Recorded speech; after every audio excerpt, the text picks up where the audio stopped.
I'm going to address a few questions, or I want to say a couple questions on the forum, on the Breast Nexus forum. I meant to get these out like about a month ago. What ended up happening was every time I tried uploading the videos, it would not upload. Something would happen.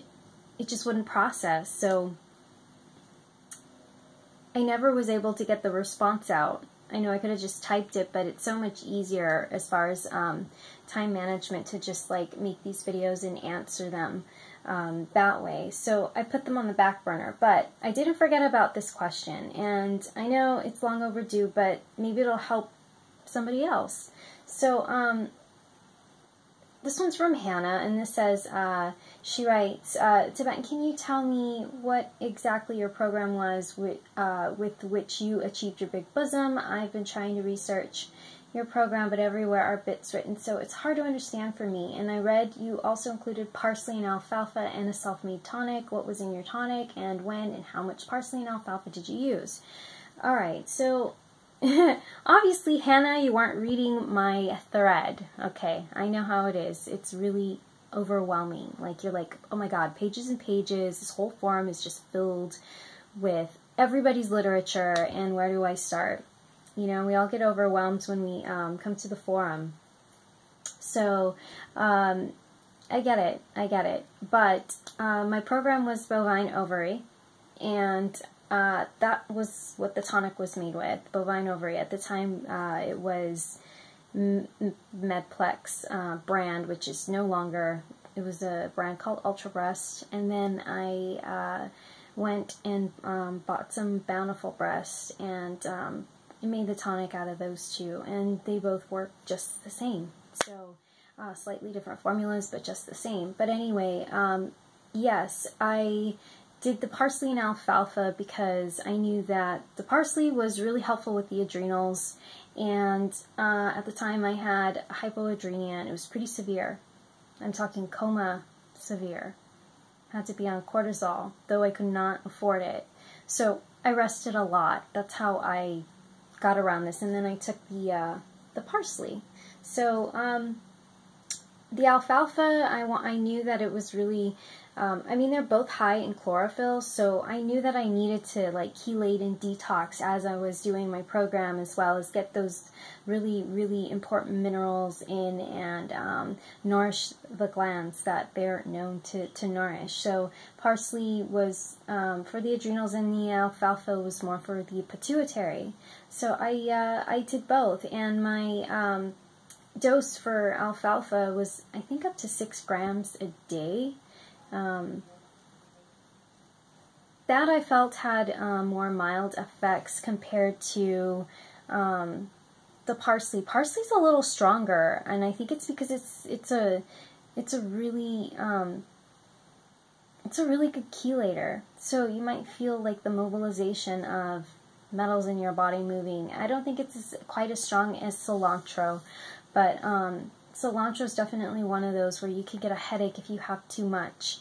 And I knew with parsley I could probably end up doing the same thing, so I decided that I was going to keep the dose minimal, and it was a little more on the expensive side with the lower milligrams, so I ended up, you know, being on a budget at the time. I just thought if I could space them out and get like 6 months worth, and then I, you know, get another 6 months worth for my program, I'll do it that way. So I think the parsley was probably around 2 to 3 grams a day. So 2 to 3 grams a day, and the alfalfa was like from 4 to 6 grams a day. That's what I took. And yeah, you know what? Alfalfa, I know it's supposed to like help a mother or nursing, you know, woman produce more milk. So, but I found it to be on the mild side. I think if you do take too much, you might stimulate the prolactin, so you probably want to be careful with it. But I didn't notice anything too bad, so I just kept it about that dose, and I found it very helpful. As far as the next question, which is kind of pretty much the same, slightly different. This one is from Jack Kitty. Is it Jack Kitty or Jackety? But anyways, Jack Kitty. She's like, I was also wondering the same thing. Your results are amazing. I'm not sure if, you know what, I thought you sent me like a PM trying to ask me about like more in depth, like how I made the tonic. Like it was kind of confusing on the you know, on my thread as far as how I did it. Basically, you know what, it's not that complicated. All you do is you find a good alcohol medium that you're comfortable with, like taste-wise, strength-wise, and I just measured it. I just simply, I think it took a while for me to get my my weigher, you know, for ounces, and what I did was, I just literally eyeballed it for this one. I put all the herbs in the mason jar, and I kind of like did a little measurement, and I said, okay, I'm going to do this like 2 times for every, it's like when you cook rice.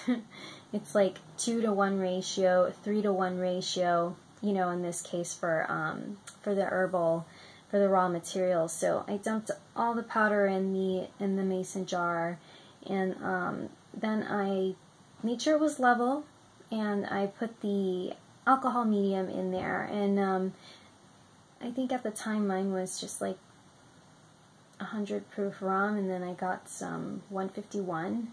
No, I got the 151 first, I think, and then I ended up getting like a 93 proof, but it balanced out to like, I don't know, 120 something or 130 proof altogether. So yeah, it was really strong, but 1-to-3 ratio. You just literally like cover the, you know, cover the, I don't know, 3/4 of the jar, which should be roughly, you know, 3 parts to that 1 part of the herb. That's how I did it. And I kind of mixed it around, and then I let it sit and checked later to see where the levels were.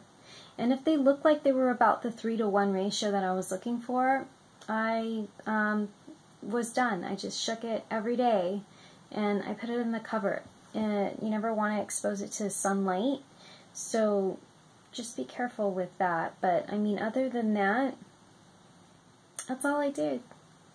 You don't have to put it in the refrigerator, you know, just put a date on it, like when you actually made it, and just keep an eye on it. And that's all you need to do, you know. Wait 6 weeks before you can start taking it. Of course, I waited longer, and I think the reward was more, so it was definitely worth it. Alright, so yeah, I mean, I hope that answers your question. I hope it brings a little more clarity. It's not complicated. I didn't use any special measuring tools. Simply opened up the capsules, dumped it, you know, all the stuff in the jar, put it with an alcohol that I knew that I was going to be good with, and I used a spice rum, and I used a regular rum. I liked the rum, so I went with the rum. And sometimes I use vodka. So actually I think the first batch was vodka with, and then I added the rum. And then the second batch, when I did Bountiful Breast, now that I remember, Bountiful Breast, that was, I think, just pure rum with spiced rum. So yeah, I did like vodka with rum. That's what I did. And but the vodka was first. It wasn't as strong, but you know, it was the first one, and it was very plain in taste, and the rum gives it like kind of a little bit of flavor, and then the spiced rum is even better, I mean, I think. So yeah, get something you like the taste and the strength that you're comfortable with. Dropping underneath your tongue, or putting it in a little bit of water or protein.